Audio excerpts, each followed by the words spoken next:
who are some players in the NBA that it's like, okay, if he doesn't have this type of season, I'm not going to view him the same way as I did 2 years ago. What player is that for you, Zach?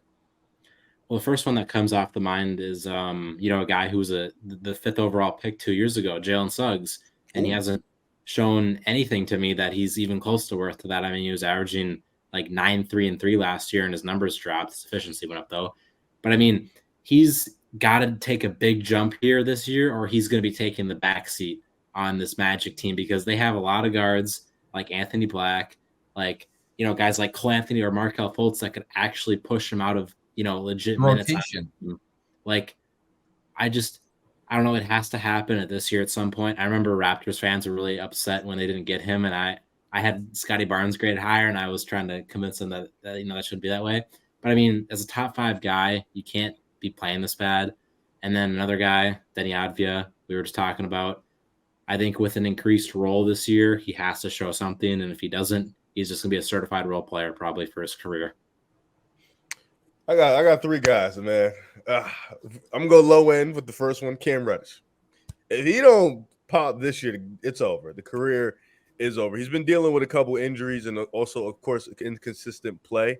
Bounced around for 3 teams so far. Atlanta, Lloyd Pierce wasn't a good coach. He didn't pan out there. Went to New York. Tibbs just blatantly didn't like him, so he didn't play him. Headed over to Portland. I thought he was fine in Portland, like nothing too crazy, but they were losing. And then now he's in LA. LeBron has talked highly of him. Phil Handy is one of the best assistant coaches in the NBA. Coach Darvin Ham has talked about Cam and his potential. So they really like him over there. So I think this year has got to be the year where he truly defines his role in this NBA. He's 23, 24 years old. He's entering his 4th year. It's now or never to figure it out. Another guy for me would definitely be Jalen Green. I think at this point, year 3, you get a new head coach. Ime is no joke. He is not. He's no joke. He doesn't take things lightly. He would ship you out the first time. He doesn't feel like you're fit for this culture, fit for the team. You saw the report where he's like, I don't want James Harden. He came out straight and said, we don't want James Harden. Jalen Green doesn't show that type of defensive intensity or even just the effort where Ime can coach around that. They still act like a high school team. I can see Ime pushing Jalen Green out the door and be like, all right, I have Amen here. Because Amen, I feel like, is going to show that intensity from day one. He can just push him out the door and say, all right, I have Amen here. I'm just going to do that. Going to push him out. My third guy is going to be shocking. It's Cade Cunningham. Oh, dang it. Oh, man. That was mine. I didn't think I would not say Cade. So mad when I said that, too. I got to say Cade because, my God, I've seen the slander. I've seen it all. I've seen the slander. I've seen the doubt. And it's understandable. He's been hurt back-to-back years. He finally did fix this injury that he had. He's been dealing with since his junior year of high school, I want to say. Junior or senior, so he's been dealing with it for some time. But this is the year people are starting to doubt him, rank him low, not think about that potential anymore. So I think this year he has to completely skip that sophomore slump. He needs to have an all-star-like year, and I think this has to be the year for him. Man, that was mine. I don't know why you thought you was getting that, buddy. Because 2021, he was like a considered transcendent prospect. Yeah, for sure. Like a transcendent, like closer to Zion than he was the Ant as a prospect, right? Yeah. Like that was the type of talks we had about him, and I can't blame you. 3 years in, you got to show something in that case. And he had a decent rookie year. It wasn't a special rookie year, but it was encouraging, especially in the second half. He couldn't show anything his second year. That's not really his fault, right? So he has to have a good year this year. And if he has a great year this year, we'll talk about him like a legit franchise-changing player again. If not, then you're probably putting him down a tier. And I love this topic because like a script on acting, like it's all interpretation, this type of like wording. So I'm going to do it relative to expectations as well. So I'm not going to do a young player here this one. I'm going to do somebody who I've talked a lot about on Twitter, and that's Cat. This year's make or break year for Cat. Sure. Look, man, 5 years ago, it was best players to build around. Cat 1, LeBron 2. I remember that shit. Oh my God. Yeah, that was a thing. Yeah. For 2 straight years, by the way. He didn't only have 1 year doing that. It was 2 years. And that was my NBA GMs, right?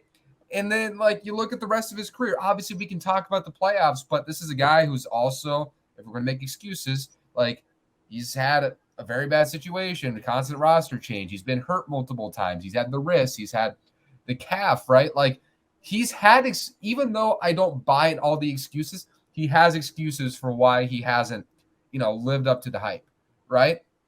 But guess what, dude?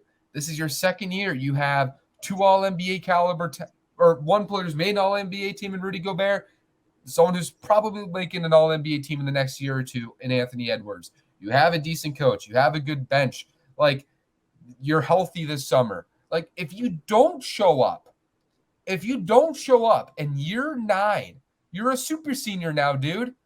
Like, you're not a graduate. You're a super senior now.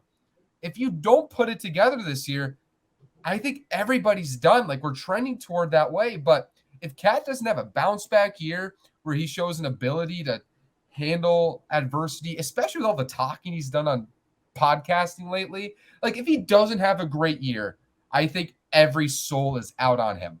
You only have so many chances. It'll be, you're a star, but we can't win with you because you're not mature enough and you don't do the things to win championships. That's going to be the talk about Cat, which it already is right now. But, like, that is solidified after this year. So Cat needs a great year. And then I also think Zion Williamson. I'm going to continue the number 1 picks. Yep. Zion Williamson. Bro, if you're not playing 40 games, if you're not playing 70 games this year, like, I'm going to go put it to 70 because of the last 2 years. People are going to be like, this is who he is. He's always hurt. He's hanging out with people who are getting mad about his personal life on Twitter. He is enjoying food. That's going to be the story on him. That's just going to be the narrative. And it is right now like Cat. But if it's another year of being injury prone, another year of looking out of shape, the allegations are going to continue. So Zion Williamson needs a great year, just so bad. So bad. And I think those are the 2 that came to mind. I was going to say Cade Cunningham because I wanted the number 1 overall pick trend just because. Sorry. But yeah, I don't forgive you. Question. Is Dame entering a make or break for his reputation?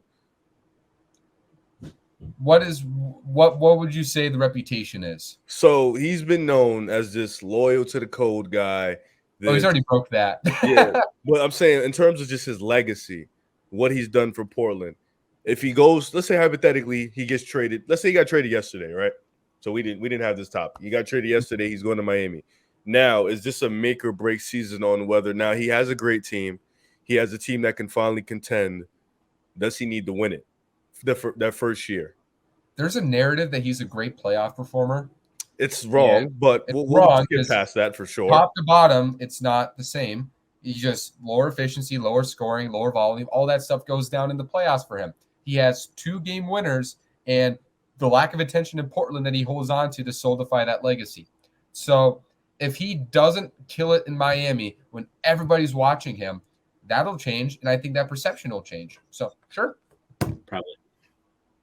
Okay. And is James Harden also in this make or break seasons again?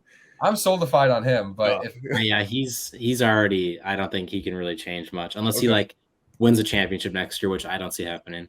Man, he's 35. Man, can't teach an old. I feel like he's every time you do a make or break, James Harden name just pops up. Like, yeah, he is definitely. I think also the Clippers as a whole, as a team, is definitely in their make or break season for sure. Like this is, of course, Phoenix also. We're counting teams like Phoenix, the Clippers. Bucks. I would argue like the Warriors low key too. Chris Paul, like you're entering now, like it's end of an era for sure. Like these are teams that Phoenix, you just went to go get Bradley Beal. Like Kevin Durant's getting up there in age. No, he's up there actually in age. And then Clippers, you got the 2 injury prone wings. These are make or break seasons for these teams for sure.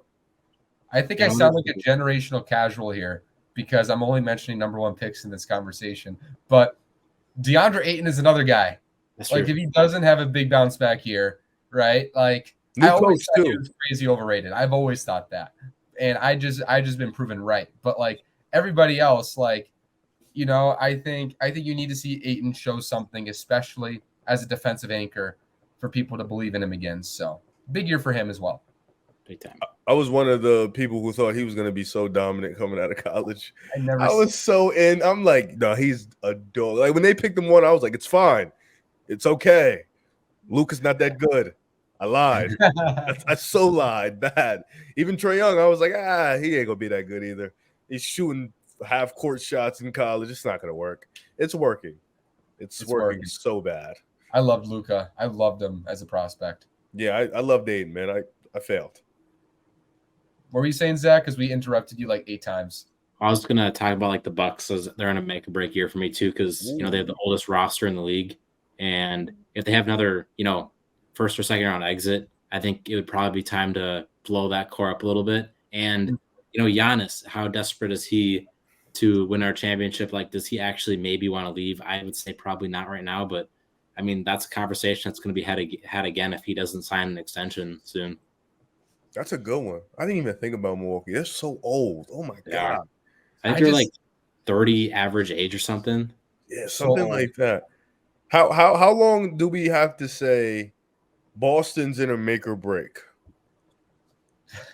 They're just so young. That's the thing. Like that's kind of their excuse because I hate that excuse so much. Stars are like both like 27 and under.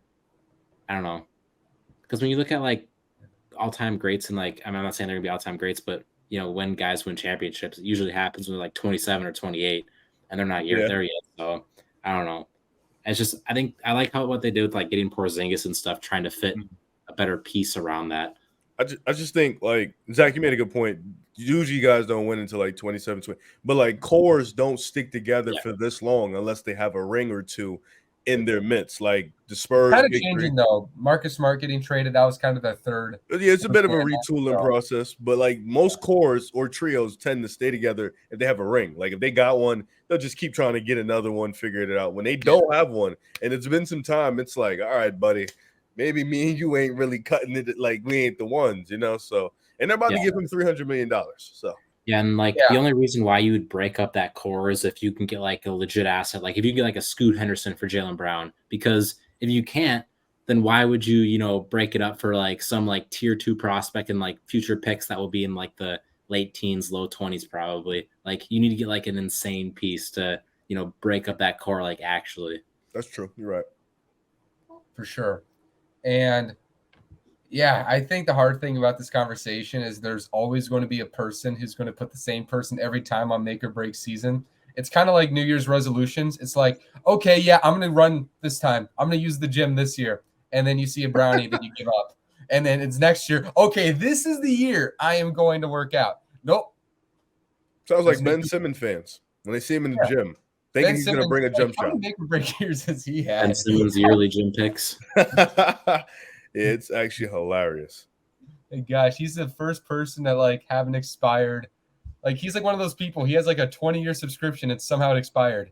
Like is he like 25? He's still mad young. He's still young, yeah. He is. I'm out on Ben, by the way. But I'm out, man. That shit getting bad. I don't want to be. I just want no chips in that. If he gets good, he gets good. I'm not guessing or nothing.